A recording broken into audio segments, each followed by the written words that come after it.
जो इंसाफ कर दो हमारे भगवान,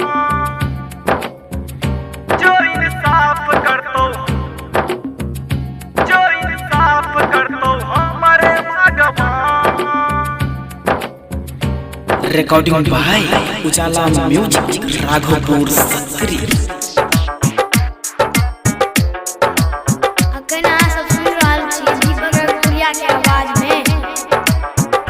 छिहर जैया तोरा कोना कहियो जान, जो इंसाफ कर तो हमर भगवान। छिहर जैया तोरा कोना कहियो जान, जो इंसाफ कर तो हमर भगवान।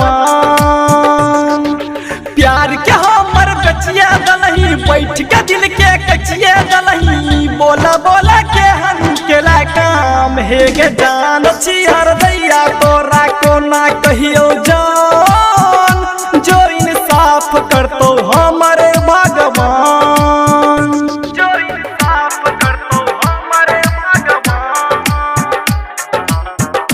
जो इंसाफ कर तो, जो इंसाफ कर तो हमरे भगवान। दिलवा के हमरा मिलै नहीं अभी आराम गे,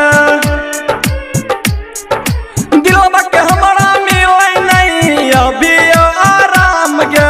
रही रही लागैया जेतै हमर जान गे, दिल पर हमर डाल के डेरा बना लागे नैन बसेरा।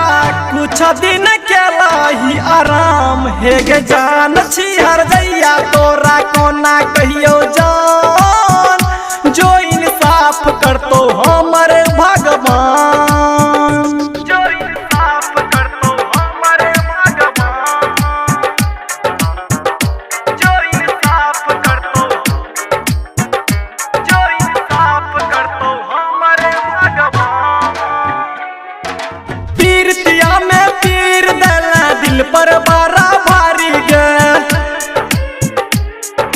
पीरतिया में पीर देला दिल के बड़ा भारी गे। ऊपर से तू गोर छला दिल के बड़ा कारी गे। रात के हमर नींद उड़ेला, जग में हमर नाम हसेला, केलही दीपक के बदनाम हे गे जान। छिहर दैया तोरा कोना